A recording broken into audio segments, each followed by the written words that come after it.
On the evening of July 9th, 2024, the tranquil suburban streets of bushey Hertfordshire would become the scene of one of Britain's most shocking crimes. What began as an ordinary summer day would end in tragedy that would reverberate through the community and capture national attention. 3 women, a mother and her 2 daughters, would lose their lives in a brutal attack that would later be described by the presiding judge as cowardly and driven by jealousy and contempt.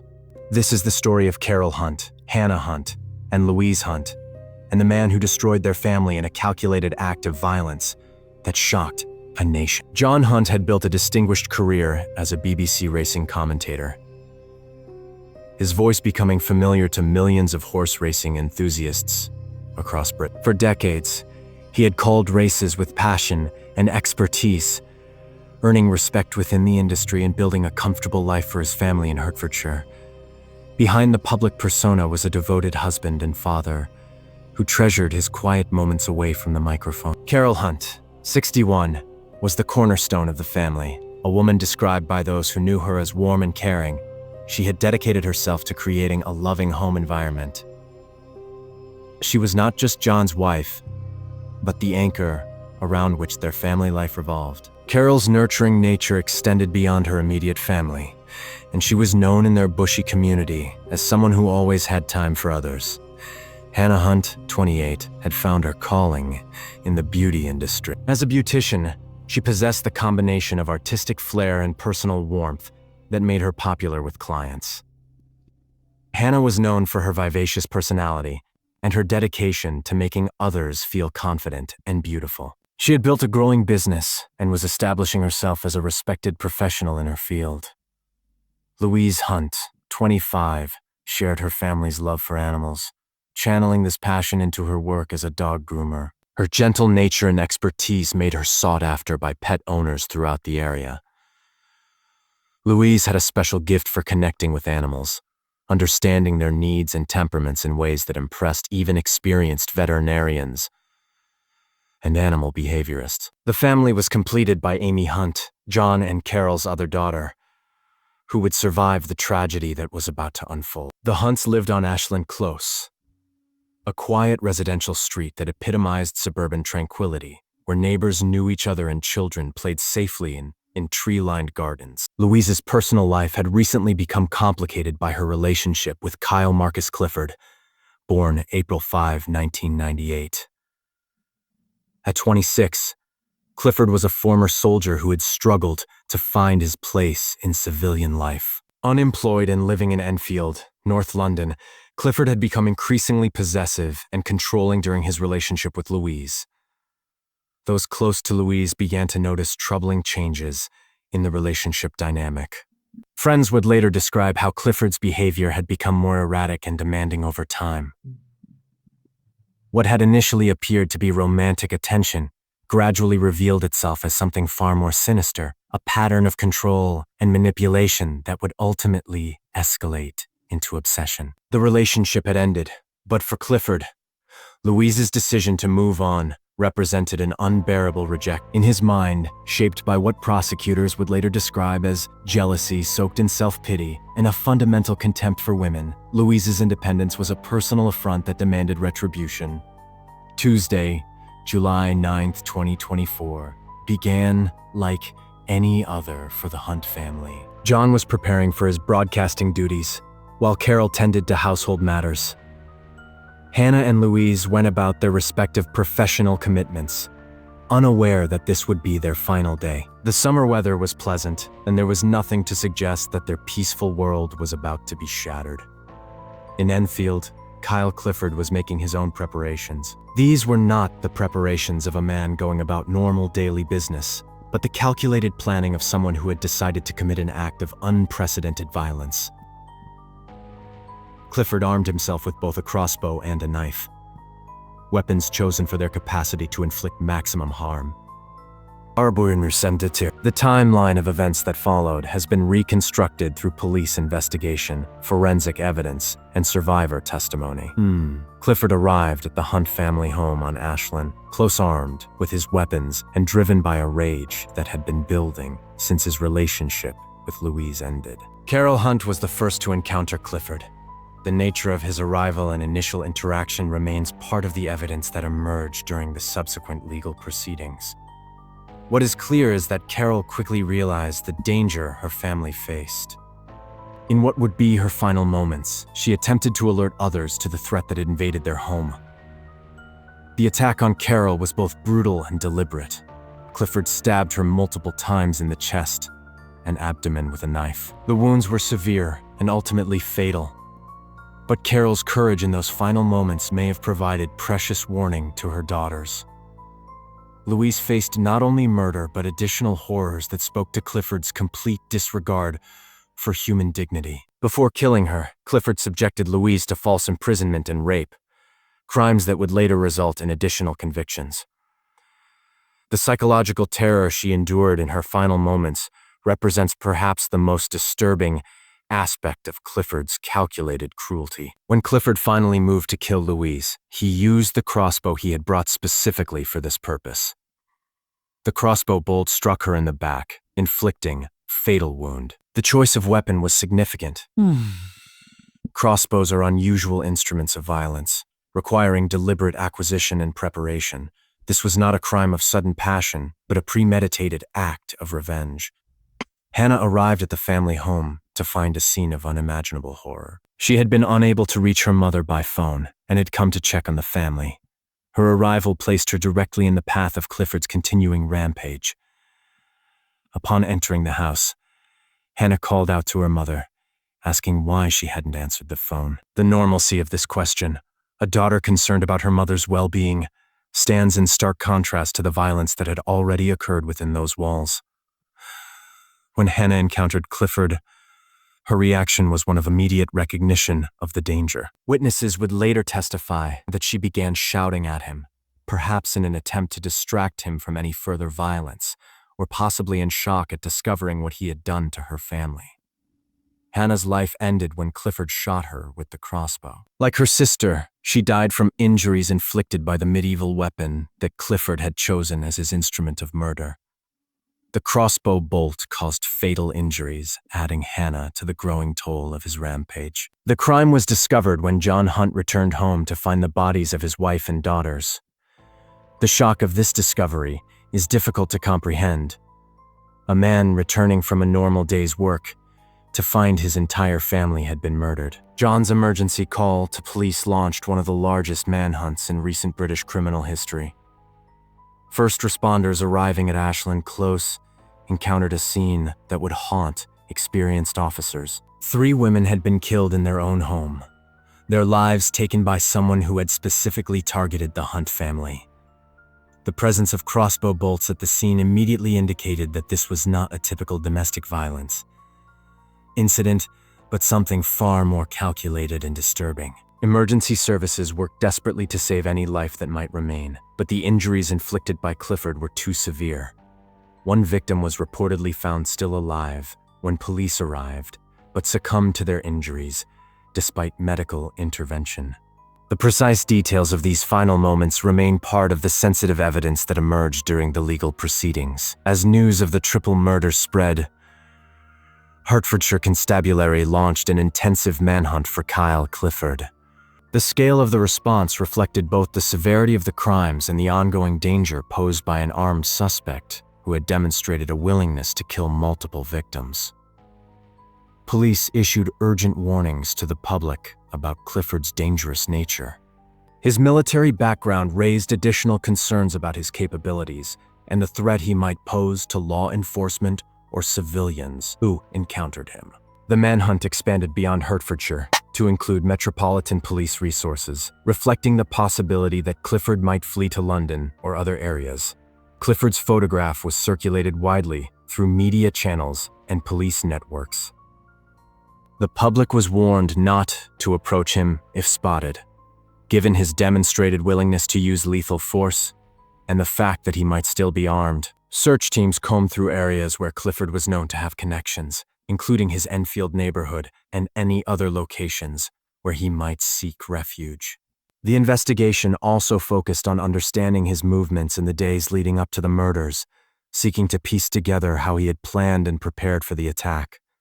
The manhunt concluded when Clifford was found and detained. However, his capture was complicated by injuries he had sustained, which required immediate medical treatment. He was hospitalized while under police guard, creating additional challenges for investigators who needed to question him about the murders. The nature of Clifford's injuries and the circumstances of his capture became part of the ongoing investigation. His hospitalization delayed formal charging and questioning, prolonging the legal process and adding to the anguish of the surviving Hunt family members who sought answers about why their loved ones had been killed. When Clifford's medical condition stabilized sufficiently, he was formally charged with 3 counts of murder. The Crown Prosecution Service, led by Chief Crown Prosecutor Lisa Ramsaran for CPS Thames and Chiltern, announced the charges while emphasizing the thoroughness of the investigation that had led to this point. The charging decision came after careful review of extensive evidence collected from the crime scene,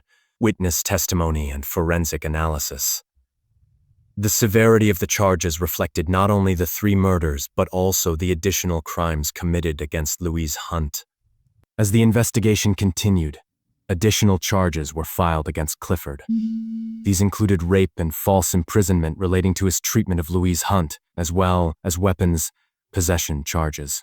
The additional charges painted a fuller picture of the calculated cruelty Clifford had inflicted on his victim. The rape charge was particularly significant, as it demonstrated that Clifford's crimes went beyond murder to include sexual violence that added another layer of horror to an already unthinkable crime. The false imprisonment charge reflected evidence that Louise had been held against her will before being killed.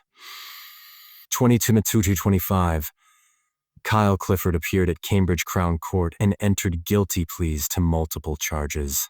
He pleaded guilty to the murders of Carol Hunt, Louise Hunt, and Hannah Hunt, acknowledging his responsibility for taking 3 innocent lives.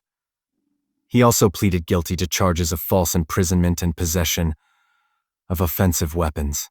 However, Clifford maintained his innocence regarding the rape charge, forcing prosecutors to proceed to trial on this count. The Crown Prosecution Service made the decision to pursue the rape conviction to ensure full justice for Louise Hunt and to hold Clifford accountable for the complete extent of his crimes. The trial on the rape charge proceeded at Cambridge Crown Court, where prosecutors presented evidence of the sexual violence Clifford had inflicted on Louise Hunt before killing her. The proceedings were particularly difficult for the surviving Hunt family members, who had to endure detailed testimony about Louise's final hours. On March 6, 2025, the jury returned a unanimous guilty verdict on the rape charge. This conviction completed the legal accounting for all of Clifford's crimes and ensured that Louise's full suffering would be recognized in his sentencing. On March 11, 2025, Kyle Clifford appeared before Justice Joel Benethan at Cambridge Crown Court for sentencing. The hearing brought together the full scope of his crimes and their impact on the Hunt family and broader community. Justice Benethan's comments during sentencing captured the essence of Clifford's character and motivations. The judge described him as a jealous man soaked in self-pity who holds women in utter contempt. This characterization reflected not only the specific crimes against the Hunt family, but also the underlying attitudes that had driven Clifford to commit these acts. The prosecution presented victim impact statements that detailed the devastating effect of Clifford's crimes on John Hunt and Amy Hunt, the surviving family member. These statements provided insight into the profound loss experienced by those left behind and the ongoing trauma of losing 3 beloved family members to senseless violence. Justice Benethan sentenced Kyle Clifford to life imprisonment for each of the 3 murders. The sentences reflect the gravity of his crimes and ensure that he will spend the remainder of his life in prison, unable to harm anyone else. The life sentences were accompanied by additional terms for the rape, false imprisonment, and weapons charges. The comprehensive sentencing ensured that every aspect of Clifford's criminal conduct was properly punished by the court system.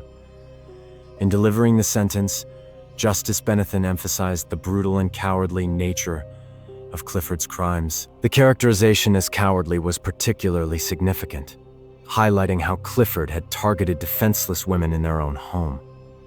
using overwhelming force against victims who had no opportunity to defend themselves. The court's description of the murders as brutal reflected the deliberate cruelty involved in Clifford's choice of weapons and methods. The use of both a crossbow and knife demonstrated a level of planning and sadistic intent that went beyond even typical homicide cases for John Hunt and Amy Hunt. The surviving members of the family, Clifford's conviction and sentencing, marked the end of the legal process, but certainly not the end of their grief. In their first public interview following the trial, they spoke about their devastating loss and the challenge of rebuilding their lives after such a traumatic event. John Hunt, whose voice had brought joy to millions of racing fans, now faced the unimaginable task of continuing his life and career while grieving the loss of his wife and 2 daughters. The public nature of his profession meant that his personal tragedy became widely known, adding another layer of difficulty to an already unbearable situation. Amy Hunt, the surviving daughter, faced the unique trauma of being the sole surviving child in a family that had been targeted for destruction. Her path forward would require extraordinary strength and support as she processed not only her own grief, but also her survival when her mother and sisters did not. The murders sent shockwaves through the bushey community, where the Hunt family had been well-regarded neighbors and community members. The randomness of the violence, the sense that a family could be destroyed in their own home by someone seeking revenge against one family member, created a profound sense of vulnerability among residents. Local residents struggled to understand how such violence could occur in their quiet suburban community. The presence of police investigators, forensic teams, and media attention transformed Ashland, close from a peaceful residential street, into the epicenter of a major criminal investigation. The case attracted significant media attention, both because of John Hunt's public profile and because of the unusual nature of the crimes. The use of a crossbow as a murder weapon was particularly striking to the public, as such weapons are rarely encountered in British crime. Media coverage focused on the calculated nature of Clifford's crimes and the devastating impact on the Hunt family. The case became a focal point for discussions about domestic violence, the escalation of controlling behavior, and the need for better protection for women facing threats from former partners. The Hunt family murders highlighted several important issues within British society and the criminal justice system. The case demonstrated how domestic violence can escalate to lethal levels when perpetrators feel they have lost control over their victims.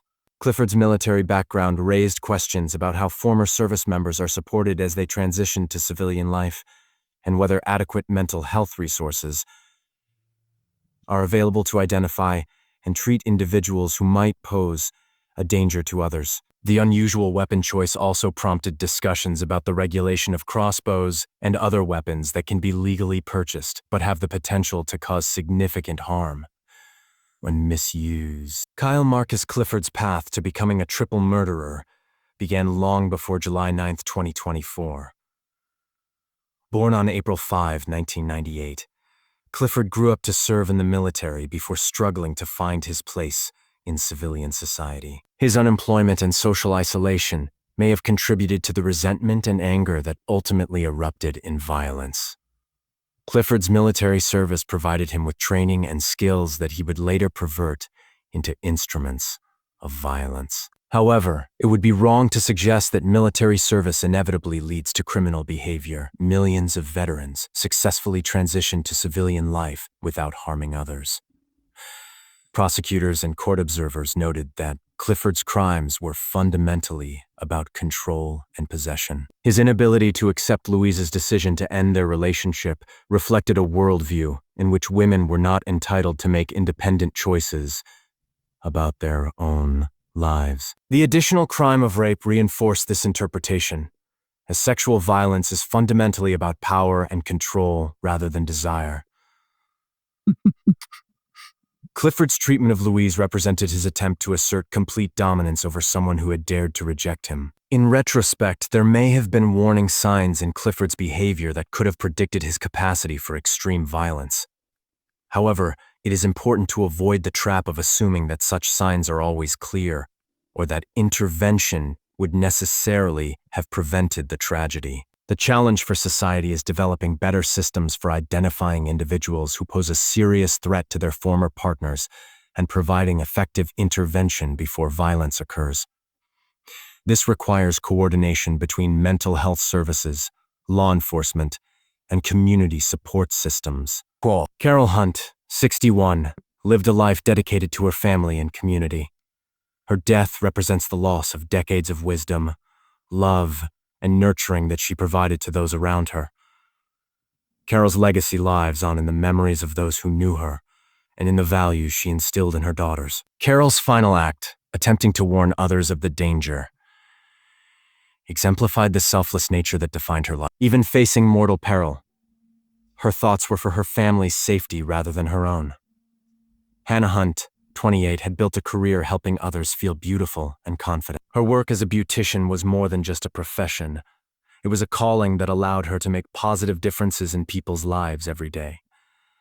Hannah's vibrant personality and professional dedication made her a beloved figure among her clients and colleagues. Her death represents not only the loss of a young life, but also the end of the positive impact she made on everyone she encountered. Louise Hunt, 25, channeled her love for animals into a career that brought joy to both pets and their owners. Her skill as a dog groomer was matched by her genuine affection for the animals in her care. Louise's tragic fate serves as a reminder of the dangers faced by women who seek to leave controlling relationships. Her courage in ending her relationship with Clifford ultimately cost her life, but her decision to prioritize her own well-being and safety was the right choice that no one should have to pay for with their life. The Hunt family murders represent more than the loss of 3 individual lives. They represent the complete destruction of a family unit that had brought happiness and stability to those within it, and positive contributions. John Hunt and Amy Hunt now carry the burden of remembering and honoring Carol, Hannah, and Louise, while finding ways to continue their own lives in the shadow of such profound loss. Their strength in facing this challenge serves as an inspiration to others who have faced similar tragedies. Kyle Clifford's life sentence ensures that he will never again have the opportunity to harm innocent people. However, true justice for the Hunt family would have been the prevention of these crimes entirely. The Hunt family murders stand as a stark reminder of the deadly potential of domestic violence and controlling behavior. They underscore the need for society to take seriously the warning signs of escalating abuse and to provide better protection and support for those at risk. The events of July 9, 2024, in Bushey, Hertfordshire, forever changed the lives of those who survived and shocked a nation. 3 innocent women lost their lives to a man who could not accept that his control over another person had ended. Carol, Hannah, and Louise Hunt deserved to live full lives, surrounded by family and friends who loved them. Their deaths serve as a somber reminder of the work that remains to be done in protecting vulnerable people from those who would harm them. In remembering the Hunt family, we honor not only their lives, but also our commitment to creating a society where such tragedies become impossible. Their memory calls us to be better, more vigilant, more supportive, and more determined to prevent others from suffering similar fates. The Crossbow killer Kyle Clifford will spend the rest of his life in prison, but the Hunt family's legacy of love, service, and community contribution will endure far longer than his capacity for hatred and violence. In this way, even in death, Carol, Hannah, and Louise Hunt have triumphed over the man who sought to destroy